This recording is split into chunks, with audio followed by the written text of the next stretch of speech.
I'm pregnant with Sullivan's child, so divorce him and let me have him." Rebecca suddenly bowed her head, tears in her eyes. Rebecca faintly smiled, caressing her belly, where her love's fruit with Sullivan was growing. Knowing her history with men, I couldn't even sigh. It wasn't surprising at this point. She used to switch boyfriends one after another during our student days, and always she seemed to target men who were already taken. Rebecca's beautiful face was streaming with tears. It was like watching an actress perform. I wonder how long Rebecca can keep up this facade. "Sure, but you'll have to take care of Sullivan's debts," I said.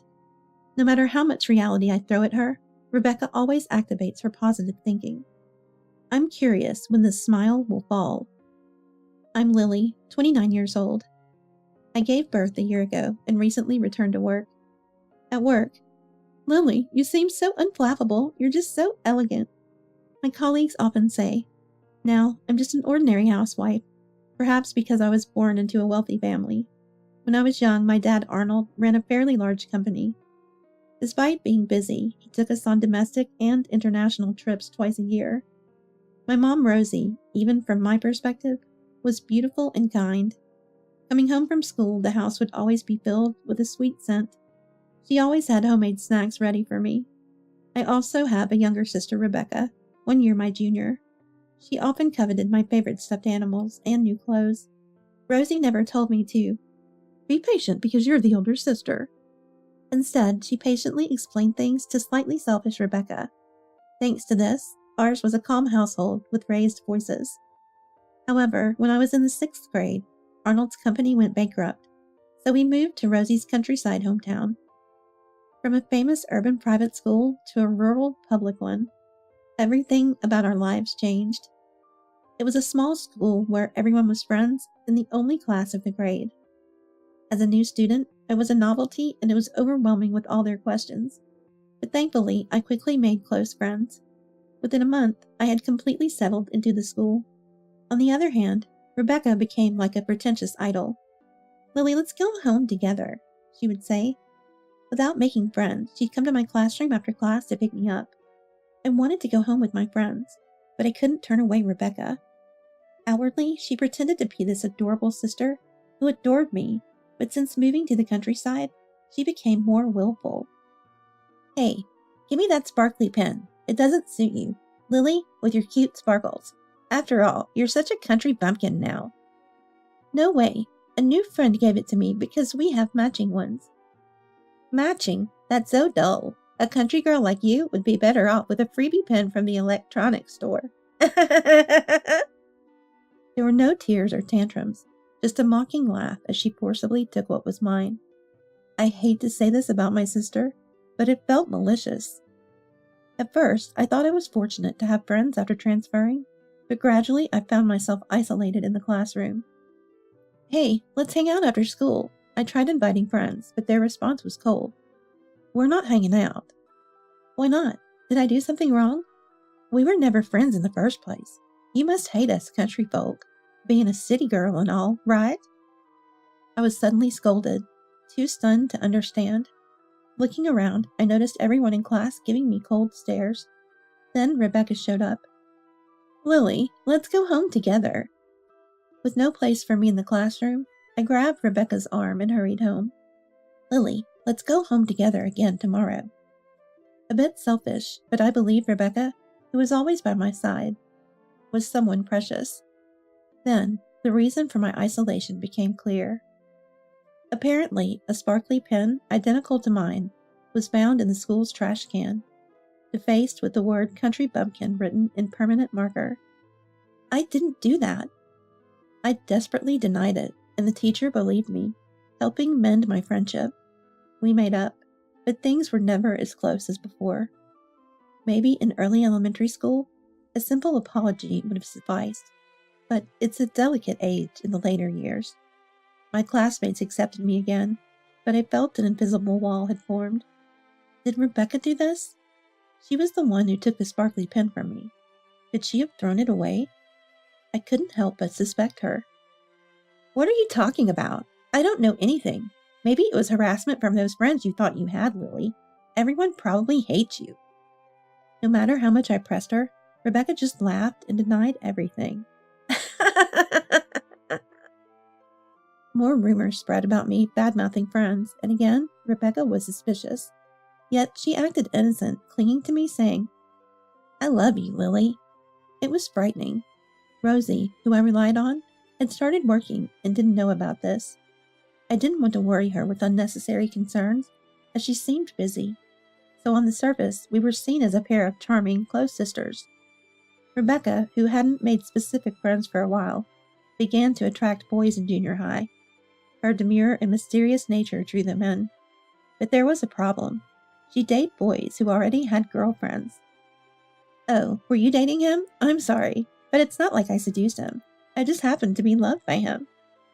Moreover, she made provocative comments to the girls who were dumped. As a result, all the girls were enemies. But she was liked by the boys. I sometimes wish I could pretend to be a stranger, but in our one class per grade country school, everyone knows we're supposed to be close sisters. "Lily, let's go home together." For some reason, instead of going home with her boyfriend or his friends, she always chose to walk with me. Rebecca clung to my arm, acting like a cute kitten. Just as I started making friends, I couldn't bear being thought of as part of Rebecca's boy-crazy group.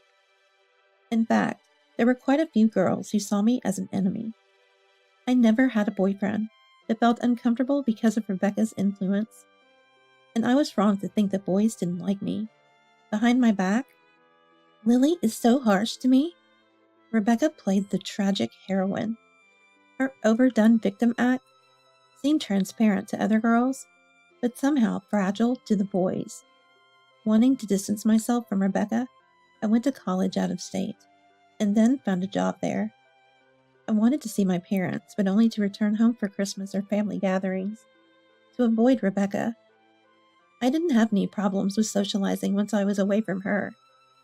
After dating my first boyfriend for 2 years, we decided to marry.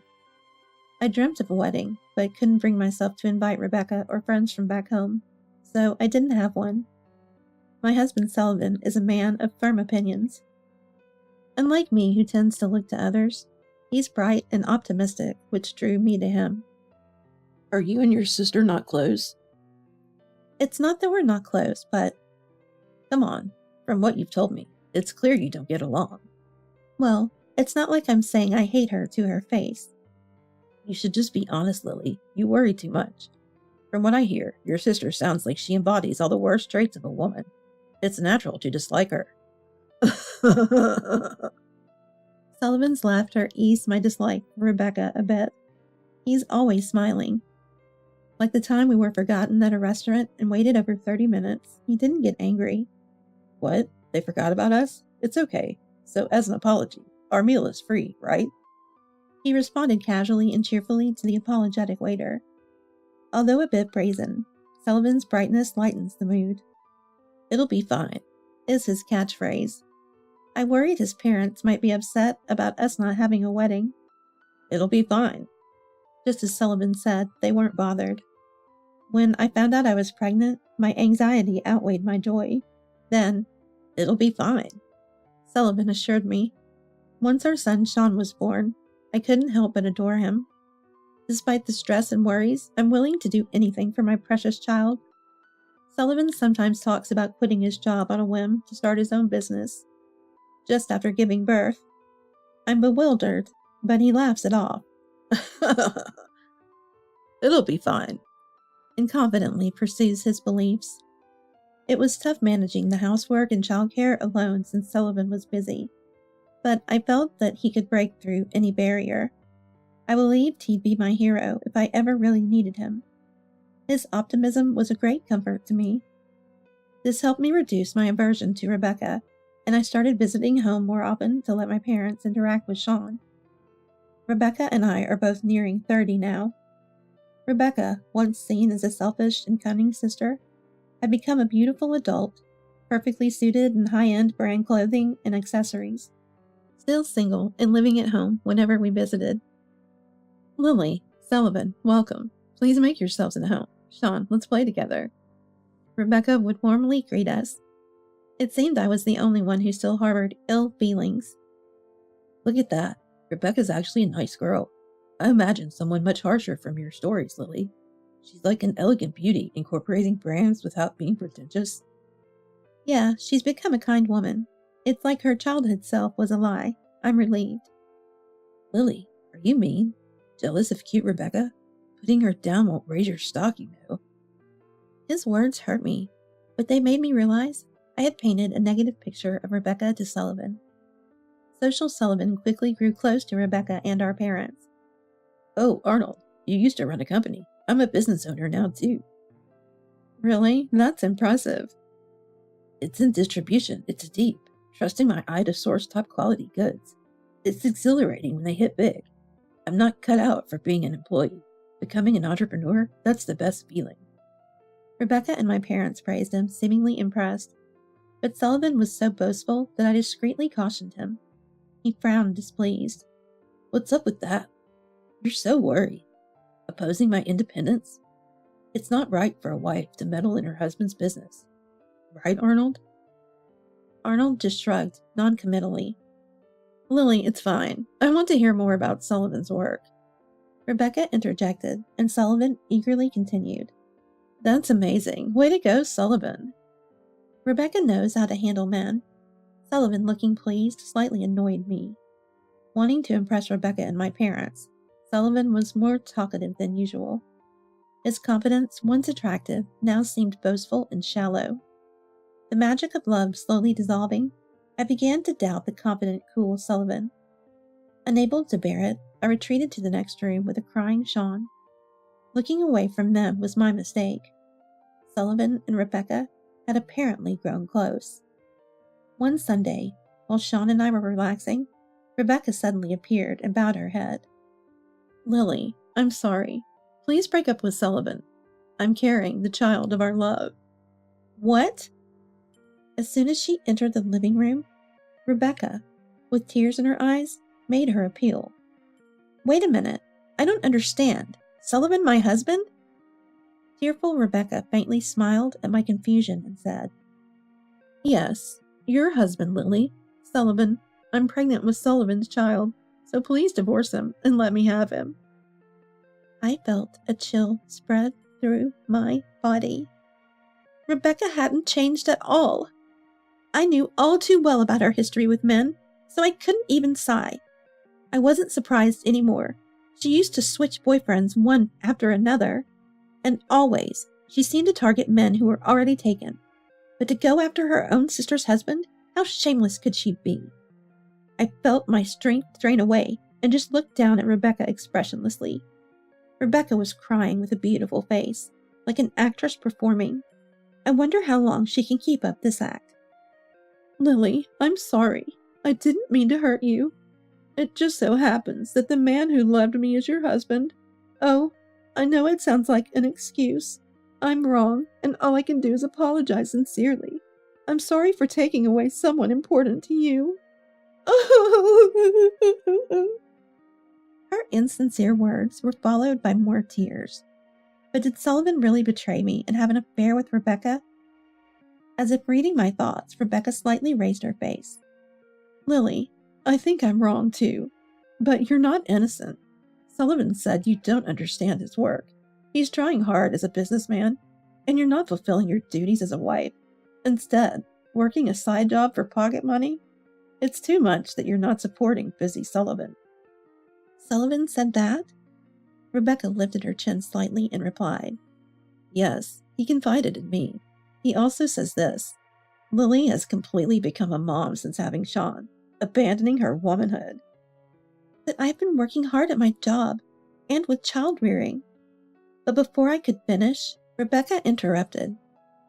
Lily, just stop. It's unseemly. You said you're working hard at parenting, but Sean is already over a year old and playing alone right now.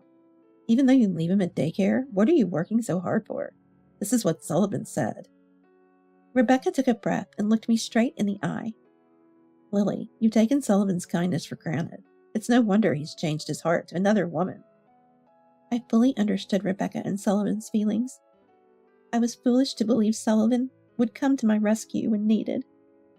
Did Sullivan who left all the household and childcare duties to me, ever helped me even once. Now I'm used to raising Sean alone. I wouldn't be troubled without Sullivan. I burst out laughing unintentionally. So I appeared to just be pretending to parent. That's right, Lily. You've neglected Sullivan too much by using your role as a mom. I would prioritize Sullivan the most. Of course, I love the child in my womb too. But how can a wife who doesn't love her husband love her family? Rebecca solemnly bowed her head. Lily, please, set Sullivan free. Let me have him. I stood there and dropped my voice over Rebecca's head. Fine, but please take care of Sullivan's debts. Rebecca turned to me with a shocked expression. It seemed like she didn't know after all. Sullivan has debts. They've ballooned to $60,000 in just a year. Rebecca, with wide eyes, like a small animal, tilted her head. That's for you to pay. No way. Sullivan's debt should be paid by Sullivan, right? Rebecca, who had been maintaining her composure, now furrowed her brow tightly. Stop it. You're the worst, Lily. How much more will you leech off Sullivan? You probably can't forget the luxuries of your childhood. It must have squandered money, right? I can't believe you've accumulated so much debt. I interrupted her rant. Rebecca, were you listening? I said it's Sullivan's debt. He talks big about independence in business, but in reality he's drowning in debt. Wait, are you talking about a loan from a bank? I understand that running a company requires a substantial amount of money. What's $60,000 anyway? It's a debt from consumer finance. What? Why? Rebecca's mouth twisted. But Sullivan said he just landed a big deal. His work is going perfectly. Oh, right. He did well recently, remember? That very famous card game? Rebecca's eyes lit up again. Wow, Sullivan works in gaming. I prefer something more intellectual, but nowadays, not only children, but also adults enjoy games. It has potential, right? It seems Sullivan has only shown his good side. Rebecca probably didn't ask for details, not really interested in what's inside Sullivan. Amazing Sullivan. She laughs, possibly without even listening. Rebecca was confused by the debt talk earlier, but her quick recovery surprised me. Their baseless confidence is where Sullivan and Rebecca are. I'm curious to see when Rebecca's smile will fade. I'll show Rebecca the new wife Sullivan's workroom. I led her to a room at the back of the house. Turning on the light in the dark curtain-drawn room, it was overflowing with items to the point where neither walls nor floors were visible. What's all this? Books, toys, clothes, games. There was no consistency, just a mess of items. All apparently Sullivan's precious merchandise. This is Sullivan's work. Work? It looks like a storage room. Yes, a warehouse filled with unsold items. Rebecca looked utterly confused. This is unsold merchandise. Sullivan's job is retail arbitrage. Retail arbitrage? Even after explaining, Rebecca was speechless. It seemed like a foreign concept to Rebecca, who has lived in a brighter world. Ever heard about it in the news? It's reselling. Rebecca's face contorted rapidly. Reselling as in hoarding tickets for popular concerts and selling them at unbelievable prices to desperate fans, those resellers? It was the first time I saw Rebecca get emotional.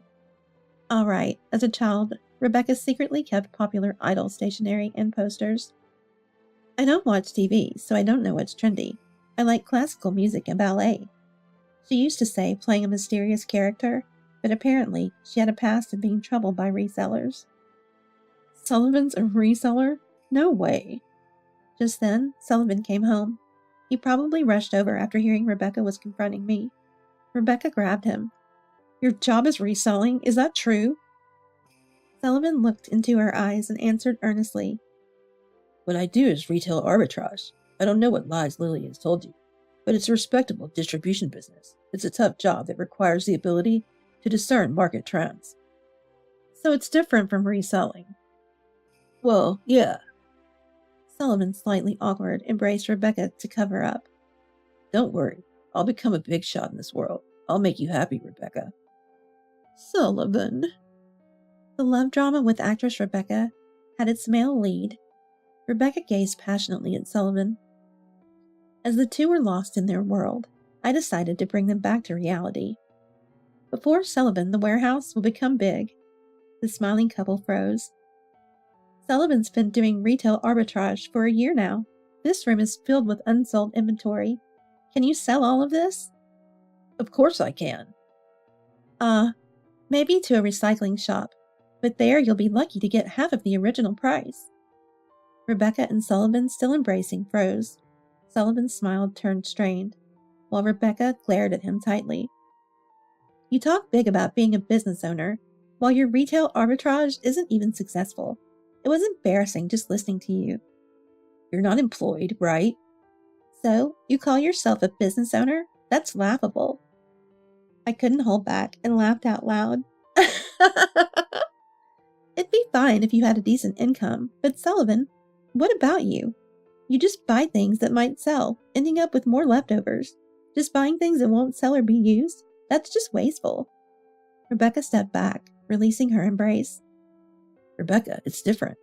I've had constraints because of Lily's disapproval, which hindered my work. With you, it'll work out. Definitely, definitely. Sullivan pleaded with conviction. There's a baby in your belly, right? I'll work harder than ever. Let's get married. Rebecca, moved by Sullivan's passion, nodded, hand on her belly. They embraced again. Sullivan smiled. What a farce. Two overly optimistic people together. This will be interesting to watch. Let's get divorced. All right, I understand. Good. Wish you happiness. Sullivan and I divorced immediately, and he remarried Rebecca. Sean and I moved back to my parents' house, while Rebecca moved into Sullivan's apartment. By that time, Rebecca's pregnancy was becoming noticeable. Our family is growing with another grandchild. Mom will be so happy, she exclaimed excitedly. However, my parents ignored all communications from Rebecca and never met her. Mom and Dad are surprisingly stubborn, Rebecca remarked. She seemed to think that they would change their attitudes once the baby was born, and didn't seem too concerned. Meanwhile, Sullivan's marriage wasn't what he had expected. Doesn't Rebecca have any money? Just 3 days after getting married, he actually came to confirm with me. Apparently, he had perceived Rebecca as a wealthy lady. Rebecca's behavior hadn't changed since our family was affluent during our childhood. She couldn't accept the reality of our family's financial downfall. That's why she distanced herself from school friends and always acted pretentiously. Even though our family was just an ordinary, rather poor household. But Rebecca always wears branded stuff, Sullivan protested. Yes, but most of those are probably fake. Rebecca works as a temp worker. She doesn't have that kind of money. Fake? I can't believe it. I thought I was marrying a rich, kind, beautiful woman instead of Rebecca. You didn't appreciate my efforts? I've been deceived. Sullivan, who had been posing as a successful businessman, despite not making any profit, was just as deceitful. Rebecca probably wanted to marry for money as well. She would soon realize Sullivan's true nature and regret it. I thought I could be supported by Rebecca. Maybe you should stop retail arbitrage and get a real job. You couldn't even tell Rebecca's branded items were fake. Shut up. They looked real to me. Only real. Sullivan held his hand in despair, but suddenly seemed to have an idea. I had a feeling I knew what he was thinking. He nodded to himself with a scheming look. Maybe I'll try branded goods next time, he mused. I almost warned him, but swallowed my words. It's not my concern anymore. Half a year later, Sullivan and Rebecca rushed to our family home. Arnold tried to turn them away, but they were crying and making a scene. To avoid causing a neighborhood disturbance, we reluctantly let them in. We need money. They were difficult to understand through their tears, but it seemed they were in financial trouble. They had been selling fake branded items as genuine, and now buyers were demanding refunds. They had spent lavishly, thinking the fakes would sell well. Now they were being pressed for refunds and had no money left.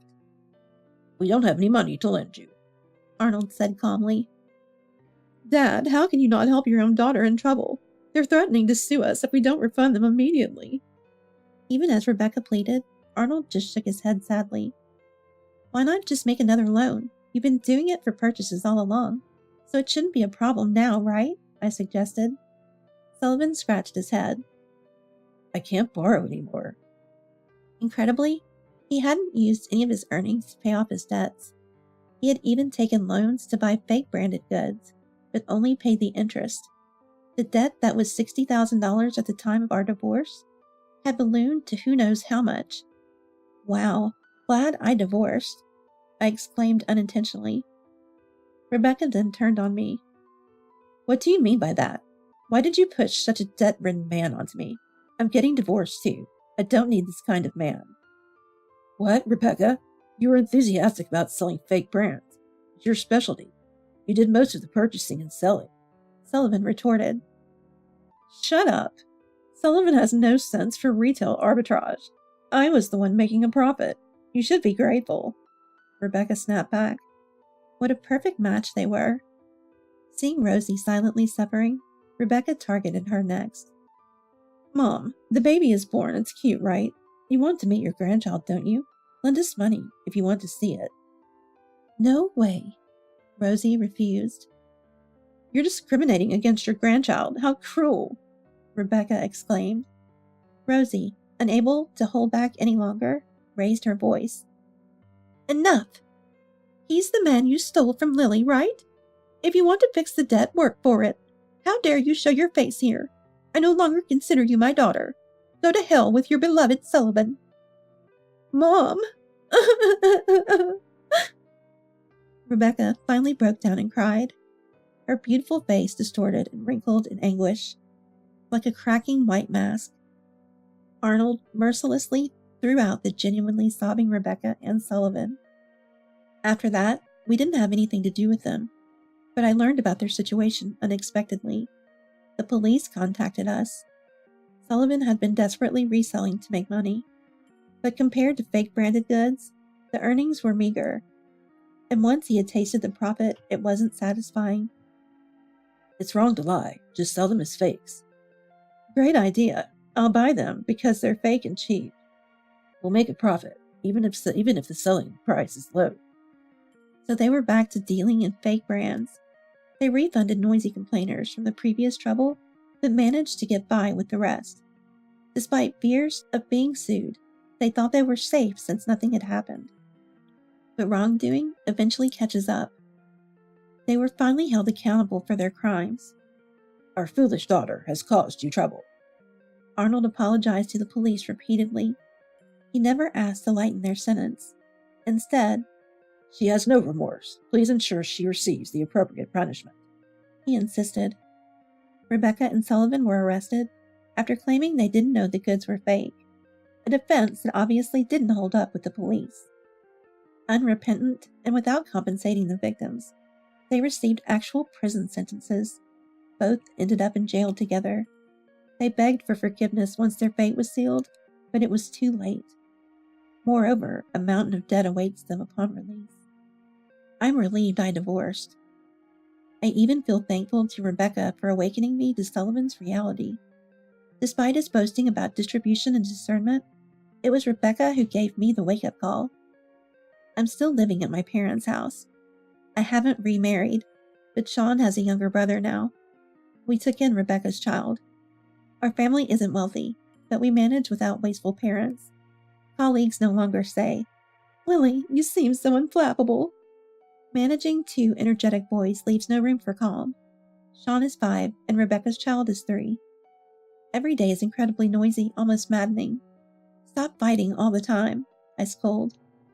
They pause their squabbles, glance at each other, and run off, always in sync during these moments. They know Grandma Rosie's arms offer a safe haven. Rosie says, Well, so full of energy, as she pats their heads. I guess scolding is my role, while spoiling is Grandma's. I've decided to raise both boys equally without discrimination. They don't need to be wealthy or outstanding, just kind-hearted adults. As for me, my throat is hoarse from scolding so much. Sucking on my usual honey candy, the children bring me a handful of candies. Thank you, you're so kind, I say. They smile sheepishly, rowdy and noisy, but still my adorable kids.